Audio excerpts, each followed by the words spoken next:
Welcome to the Good Christadelphian Talks Podcast. I'm Levi. And I'm Chris. Thank you so much for joining us this week. On this podcast, we select one talk a week to help each one of us get the Bible in our daily news feed. We post at the start of each week for you to listen with a short intro beforehand to kind of set the stage for the talk you're about to hear. And now, let's hear more about this week's talk.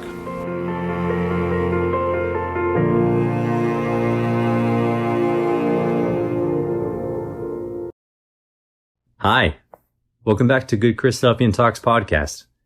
This is Brother Brian Adams from the Morristown, New Jersey Ecclesia. I have with me my wife, Rachel Adams. We wanted to start off by thanking Chris and Levi for their continued efforts and the help that this podcast has done. They will be back in a few weeks. They're just taking a short break, but they'll be back for their historic 100th episode. For now, Rach, would you like to introduce today's podcast? Sure. So if you listened to last week's podcast about Grace and Ruth, you know the phrase, as it happened, and that very much is the case for today's podcast. Brian and I have been going through old talks that we were at for different weekends and stuff, and other ones people had recommended to us. And when we went to sign on for our Ecclesia's live stream last week, it really just wasn't working. So as it happened, we tuned into the Stoughton Ecclesia up in Massachusetts, where Brian actually was a member of for till you were, 9? Mm-hmm. Yeah. And Brother Steve Davis gave an exhortation that was just so excellent and timely that we just said, forget it, we're going to do this one as our first talk. So, Brian, did you have any favorite points or parts for that exhortation that stood out to you? Yeah, so it was a very timely current events-based exhortation. Brother Steve opened with saying, about to be July 1st, and were you happy with the first half of this year, 2020, and how it's going so far? Rhetorical question, because most people would say this has been a miserable start to their year. And he listed off a lot of the different things that most people would also agree have made this year really tough to endure so far. The ongoing pandemic, the riots and protests about racial injustice, the economy just like tanking and people losing their businesses. But he decided to then give us some perspective by rolling it back and saying, what about generations before us? And he suggested 1968, where he said in 1968, you would have seen the assassinations of both Dr. Martin Luther King Jr. and Robert Kennedy. The nation was in the grips of the Vietnam War, which was taking all different kinds of a toll on the morale. But then he rolled it back even more to suggest, what if you happened to be born in the year 1900? And then from there, it hits this murderer's row of milestones that no one wants to have lived through. So World War I, when you're like a young teenager, the Great Depression, when you're a young man trying to start a family in the 1920s or early 30s, World War II, the Korean War, the ongoing Cold War threat. And he did this to exemplify that if you gave just a little bit of perspective, maybe what you're going through now is not as bad as what you might perceive it. And that's interesting that was your favorite part, because you, as a history teacher, love when people tie in any history to their talks. But really, that was just kind of the introduction. The actual title of the talk, which I realize we haven't actually shared yet, the title of the talk was Learning to Do Right, Seeking Justice, and Coming to the Aid of the Oppressed. And he spends a lot of the exhortation in Isaiah going through the sacrifices of the Israelites that were unpleasing to him, and that their worship was useless to him because he was more interested in their hearts, and he wanted them to do this, to seek justice and come to the aid of the oppressed. So I think my favorite quote from the entire exhortation was, justice isn't political, it's biblical. And as he goes through Isaiah, he comes back to Christ's ministry in Luke 4.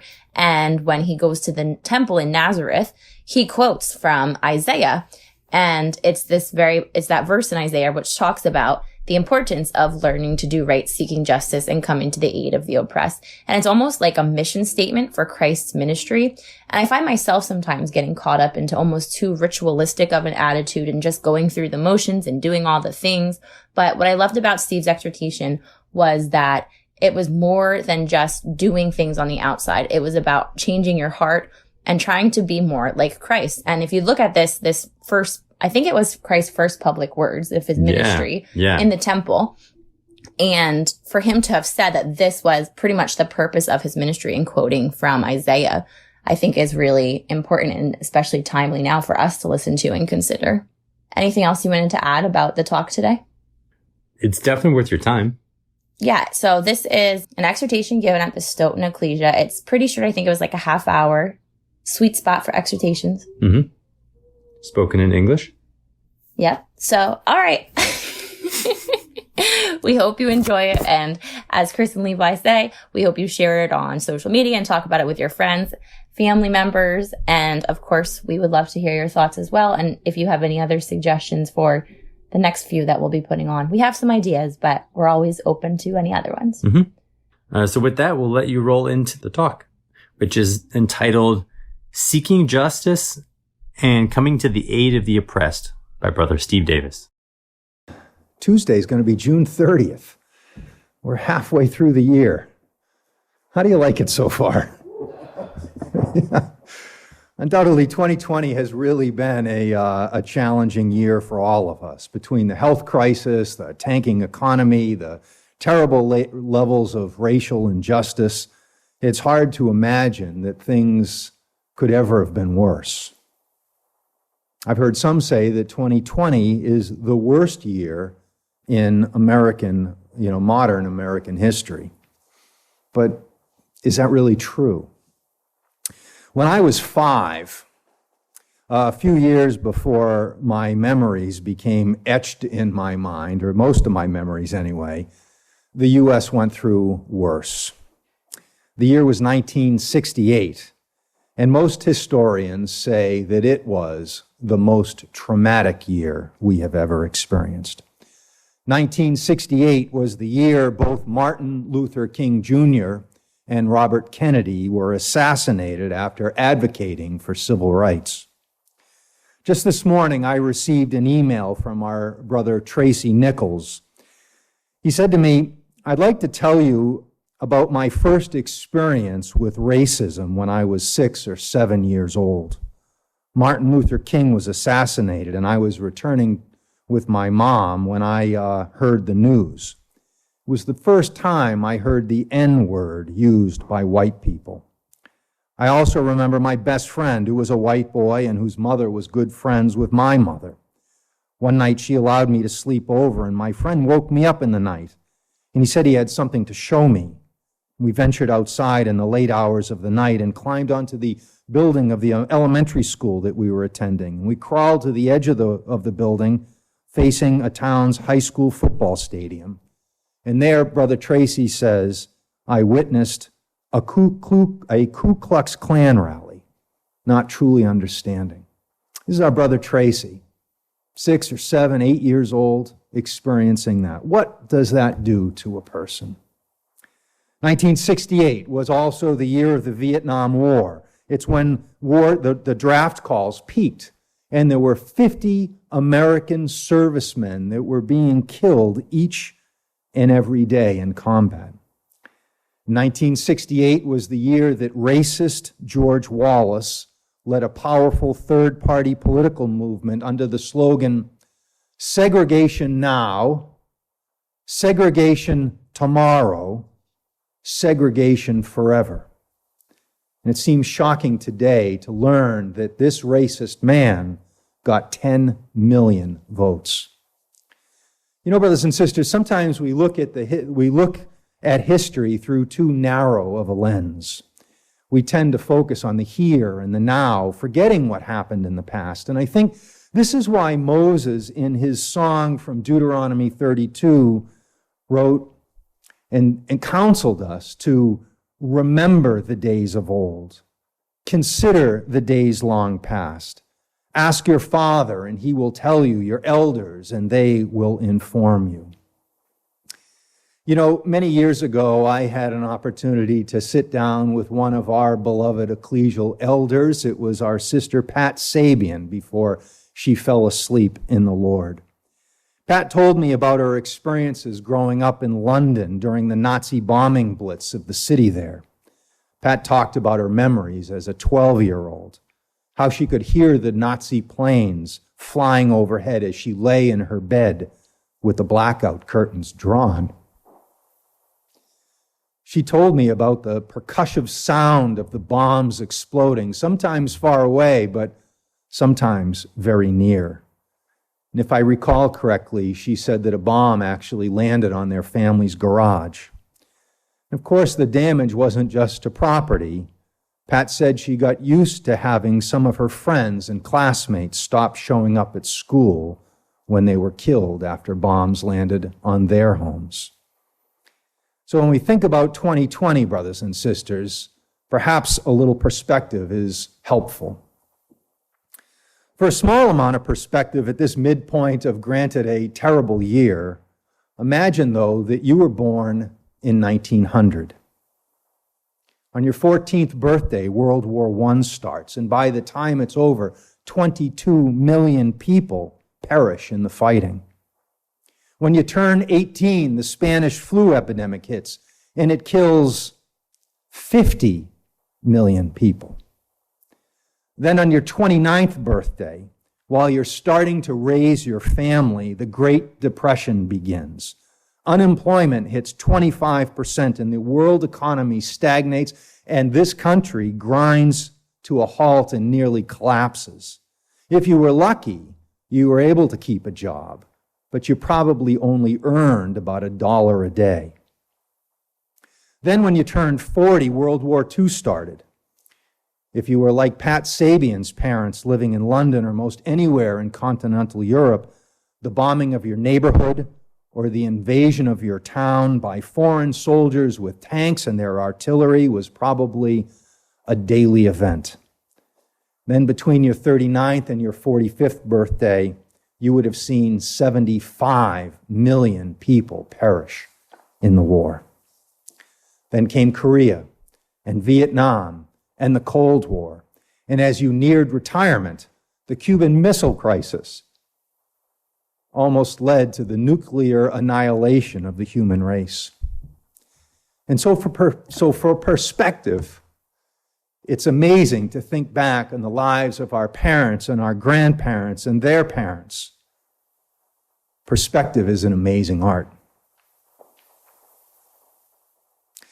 Consider now the life of a Jew living in Jerusalem during the time of the Babylonian invasion of their land. I ask you to consider that because for the past several weeks, the middle portion of our Bible readings have led us through the prophetic book of Isaiah. And it's here where the prophet years earlier warned the people of the consequences of their sins. And I'd like to ask you to turn to Isaiah chapter 1, and we're going to read about these warnings that Isaiah is delivering to the people. And in verse 2 of Isaiah chapter 1, he says, "Hear, O heavens, listen, O earth, for Yahweh has spoken. I reared up children and brought them up, but they've rebelled against me." God's children were rebelling against him. Verse 4, the prophet says, "Ah, sinful people, a people loaded with guilt, a brood of evil doers, children given to corruption. They have forsaken Yahweh. They have spurned the Holy One of Israel and turned their backs on him." So when we read about the people living in the city, we discover that they were worshiping God. They were actually performing acts of law. They were going to the temple. They were offering the sacrifices. Look at verse 11. He says, "The multitude of your sacrifices, what are they to me?" And what we see here, brothers and sisters, is that God had no pleasure in the act that these people were performing because it wasn't impacting their hearts. He says, "I've had more than enough of the burnt offerings of rams, the fat of fatted animals. I have no pleasure in the blood of bulls and lambs and goats. When you come to appear before me, who has asked of you this trampling of my courts? Stop bringing me meaningless offerings. Your incense is detestable to me. He concludes in verse 15, God says, I will hide my eyes from you. And then in verse 16, we start to understand why God was upset with the people, despite the fact that they were going to the temple, despite the fact that they were going through the process of offering sacrifices and at least ceremonially worshiping God. He says in verse 16, wash and make yourselves clean. Take your evil deeds out of my sight. Stop doing wrong. Learn to do right. And what was it that they were to learn to do, brothers and sisters? Isaiah says it clearly here in the 17th verse. They were to seek justice, encourage the oppressed, defend the cause of the fatherless, and plead the cause of the widow. He says, if you are willing and obedient, you will eat of the best from the land. But if you resist and rebel, you will be devoured by the sword. And so Isaiah presents the people with the choice. Learn to do right. Stop doing wrong. If you can do that, he says, you will not be devoured by the sword. But if you resist and rebel, you will be. And so when we read these words, brothers and sisters, we learn that seeking justice and defending the cause of the oppressed is not a political issue. It's a biblical one. And we also read that seeking justice and defending the oppressed does not come naturally to us. We're inclined to do what's in the best interest of ourselves and of our family, even if it's at the expense of someone else. That's our human nature. That's our inclination to sin. And so Isaiah emphasizes in verses 17 that this is a process that needs to be learned. We'll read it again, verse 17. Learn to do right. Verse 18, come now, let us reason together. And so as we continue through chapter 1, Isaiah warns that if Israel does not do that, if they don't learn to do right, then God is going to judge the city by sending the nations to conquer Israel. The invasion, he says, is going to be like a purifying fire that separates the dross from the silver, pulls out those impurities. Let's look at verse 25. I will turn my hand against you. I will thoroughly purge away your dross and remove all your impurities. This is what God is saying. Verse 26, the end of verse 26, he says, afterwards, after this purifying fire, you will be called the city of the righteousness, the faithful city. And he's showing that this purifying fire is designed so that Zion can be redeemed with justice and so that her repentant ones can experience righteousness. And then he goes on to say that rebels and sinners will both be broken. They will be removed from the city. They will be the dross that's driven out, leaving only those repentant ones. Look at chapter 2. Verse 2, in the last days, the mountain of Yahweh's temple will be established as chief among the mountains. It will be raised above the hills, and all nations will stream to it. You see, this is God's plan that all families of the earth, all nations of the earth will be blessed through Israel. Verse 3, many nations will come and say, come, let's go up to the mountain of Yahweh, to the house of the God of Jacob, the God of Israel. He will teach us his ways, so that we may walk in his paths. The law of the Lord will go out from Zion, and the word of Yahweh from Jerusalem. These are the things, brothers and sisters, that Isaiah was encouraging the citizens of that city to look forward to. This was the carrot that would encourage them to do away with the evil ways that they were enduring. And if we fast forward in time through the book, we sadly find that despite this promise of a mountain of the Lord's temple being established, the people sadly did not heed the prophet's warning. They did not learn to do right. They did not seek justice. They did not defend the cause of the poor and the fatherless. And as a result, Isaiah condemns them. Flip over to the 29th chapter as we fast forward through the book.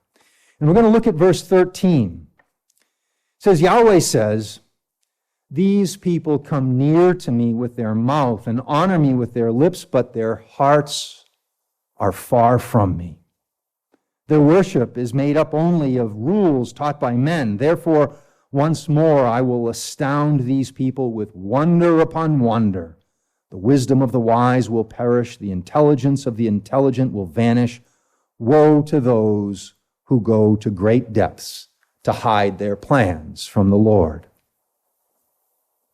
And so there is this woe that is presented to the city.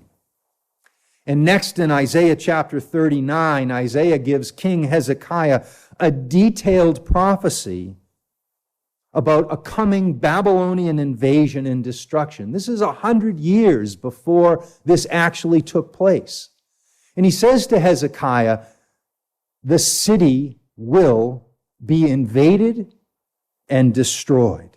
Look at verse 5, Isaiah 39, verse 5. Isaiah said to Hezekiah, "Hear the word of the Lord Almighty. The time will surely come when everything in your palace and all that your fathers have stored up until this day will be carried off to Babylon. Nothing will be left, says the Lord. And some of your descendants in your own flesh and blood who will be born to you will be taken away, and they will become eunuchs in the palace of the king of Babylon."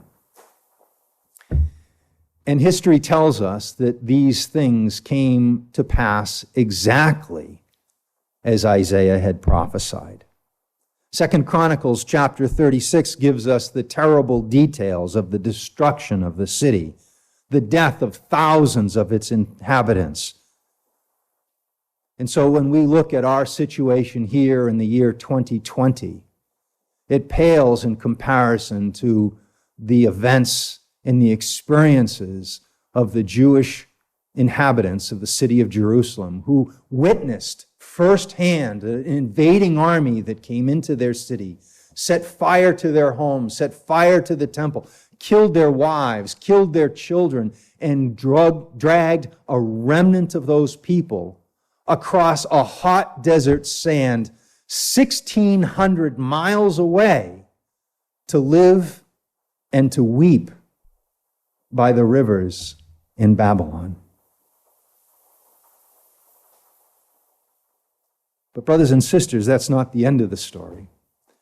The destruction of Jerusalem is not the end of the story. Isaiah spoke about this refining fire and about how the result of this refining fire would turn an old, corrupted city into a beautiful new Jerusalem. And this new Jerusalem would be the center of God's kingdom, a kingdom that would be inhabited by a family of believers who desire justice and who will become a blessing to all the nations of the world by teaching them about their God and his ways. The new Jerusalem will be filled with the glory of the Lord, just as the temple was before the destruction by the Babylonians. And this is what we read about in chapter 40 of Isaiah. Isaiah chapter 40, verse 1, opens in a new scene, not with the scene of the destruction, but with a scene and the promise of hope. It begins with the words comfort. Comfort my people, says your God. Speak tenderly to Jerusalem and proclaim to her that her hard service has been completed, that her sin has been paid for. Verse 3, a voice of one calling in the desert, prepare the way for the Lord. Make straight in the wilderness a highway for our God. Think about the people who are reading these words while held in captivity as hostages in Babylon, and knowing that there are thousands of miles apart from where they currently live to where they need to go. And the words of comfort were that despite the fact that there is this gulf of separation between Babylon and Jerusalem, there will be a highway that will make your travel back to the New Jerusalem easier. The hills will be brought low. The valleys will be brought high. It will not be a difficult walk for you.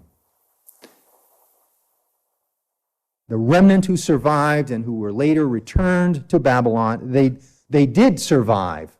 The remnant did survive. And they later returned from Babylon through the desert on a highway that was straight and easy to travel. And you'd think that that experience would cause them to bring good tidings, to tell their neighbors and their friends about the wonderful things that God had done for them, that they would be a witness to the nations. But that's not what happened. Despite the fact that God blessed them and brought them back on this easy way, they harbored resentment, and maybe rightly so. You can understand why they would resent having been in captivity all those years. But they should have been joyful that they had been returned to the land. And instead of being a witness that proclaimed the good news, the people began to complain, just like they did when they left Egypt. Look at chapter 40, verse 27. Why do you say, this is God asking the rhetorical question, why do you say, O Jacob, and complain, O Israel, my way is hidden from the Lord? Despite the fact that God heard their prayers, despite the fact that God brought them back from captivity, they complained. And it's at this point, when Israel complains, that Isaiah introduces a character in the record that we know as the servant. We find the servant introduced to us in chapter 42. And we know from the New Testament that the servant is none other than Jesus, the only begotten Son of God. Turn now to chapter 42, verse 1. Here is my servant whom I uphold, my chosen one in whom I delight. I will put my spirit on him, and he will bring justice to the nations. We see these same words, brothers and sisters, repeated at Jesus' baptism in Luke. And just so we don't miss the point, John the Baptist first quotes from Isaiah chapter 40 when he describes himself as the one who prepares the way for the Lord by making paths through the desert easy to travel. Luke chapter 3, and I'm going to read chapter 3, verses 21 to 23. This is John the Baptist speaking. And he says, when all the people were being baptized, Jesus was baptized too. And as he was praying, heaven was opened, and the Holy Spirit descended on him in bodily form like a dove. And a voice from heaven, you, quoting from Isaiah, are my Son whom I love, and with you I am well pleased. And so Jesus begins his ministry. And he started by going to his hometown, the place where he grew up with his friends and their families. And Isaiah goes into the temple, goes into the synagogue. And where does he begin? He begins by quoting from the prophet Isaiah. In the very place where Isaiah focused on justice, the very thing that the Jews in Isaiah's day had ignored. So how did Jesus begin his ministry? He begins it in his hometown, in a synagogue, by quoting from Isaiah. Turn to Luke chapter 4, verse 14. Jesus returned to Galilee in the power of the Spirit, and news about him spread through the whole countryside. He taught in their synagogues, and everyone praised him. He went to Nazareth, where he had been brought up, and on the Sabbath day he went into the synagogue, as was his custom, and he stood up to read. The scroll of the prophet Isaiah was handed to him, and unrolling it, he found the place where it was written. Jesus unrolled that scroll until he could get to the very point and the very passage that he wanted to emphasize to the people. And what was it? Verse 18, the Spirit of the Lord is on me, because he has anointed me to preach good news to the poor. He sent me to proclaim freedom for the prisoners and recovery of sight to the blind, and to release the oppressed, to come to the aid of the oppressed, to proclaim the year of the Lord's service. And at this point in time, brothers and sisters, the glory of the Lord first came back to Jerusalem. Think about it. The glory of the Lord never inhabited the temple after the Babylonian invasion. But now, for the first time, the embers are starting to grow again. Jesus, who is filled with the Holy Spirit, is back in that city. The glory of the Lord is there. And what we see here is a glimpse. It's the coming attractions of what the new Jerusalem will actually and eventually look like. The old Jerusalem that was burned with the refiner's fire is showing its first signs of life. The stump of Israel that had been cut down has now grown a shoot. It's coming back to life. Let's turn back to the prophet Isaiah. And we read in Isaiah 11 about this very prophecy, about that stump that had been cut down by that fire, and about how there was a promise that it would come back to life. Isaiah chapter 11, verse 1. A shoot will come out from the stump of Jesse. From his roots a branch will bear fruit. The Spirit of Yahweh will rest on him, the Spirit of wisdom and of understanding, the Spirit of counsel and power, the Spirit of knowledge and of the fear of Yahweh. And he will delight in the fear of Yahweh. Look what it says next. He will not judge by what he sees with his eyes or decide what he hears with his ears, but with righteousness he will judge the needy. With justice he will give decisions for the poor of the earth. He will strike the earth with the rod of his mouth and with the breath of his lips, and will slay the wicked. Righteousness will be his belt. Go down to verse 9. They'll neither harm nor destroy on my holy mountain, for the earth will be full of the knowledge of the Lord as the waters cover the sea. Now, brothers and sisters, it's our hope. It's our desire. We might even say that it is our expectation that we will be a part of that great day. The day when they will neither harm nor destroy on God's holy mountain. the day when all the earth will be filled with the knowledge of the Lord as the waters cover the sea. And the reason that we can expect and hope for such a fate is because the suffering servant bore the sin of many and made intercession for the transgressors. So we're going to conclude our exhortation this morning by looking at today's reading in Isaiah chapter 53. Verse 4. Surely he has borne our griefs and carried our sorrows, yet we esteemed him stricken, smitten by God, and afflicted. He was pierced for our transgressions. He was crushed for our iniquities. Upon him was the chastisement that brought us peace. And with his wounds, we are healed. This is a year where we feel the need more than ever, maybe, for healing.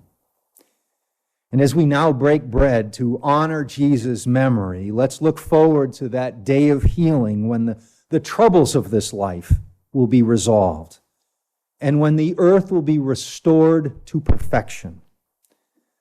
But in the meantime, let us preach the good news of the coming kingdom of God and tell our neighbors and tell our friends about the hope that we have for a better world and for a righteous king and for the end of all sin and suffering and injustice.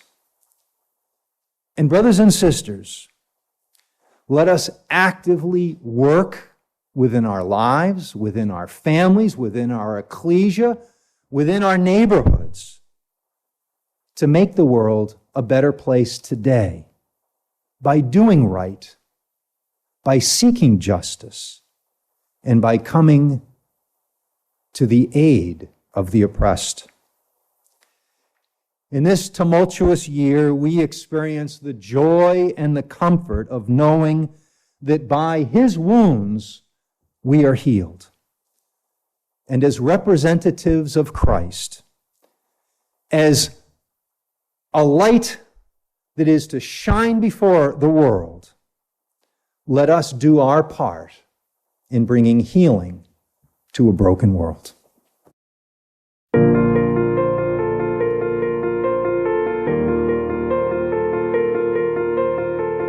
Thank you for listening to the Good Christadelphian Talks Podcast. Please subscribe for new episodes and leave a review on Apple Podcasts or whichever service you are listening from to help people find the show when they search for it. If you enjoyed this talk, share it on social media so other people can find it too. For show notes and links to the talk that you just listened to, visit our show page at anchor.fm/GCT. We want to encourage everyone to share their thoughts from the talk this week on Facebook or Instagram, where we are at Good Christadelphian Talks, or on Twitter, where we are at GCT_podcast. If you know of a great talk, we want to know about it too. Send a suggestion to goodchristadelphiantalks@gmail.com or message us on any of our social media platforms. Thank you for listening. God bless, and talk to you next week.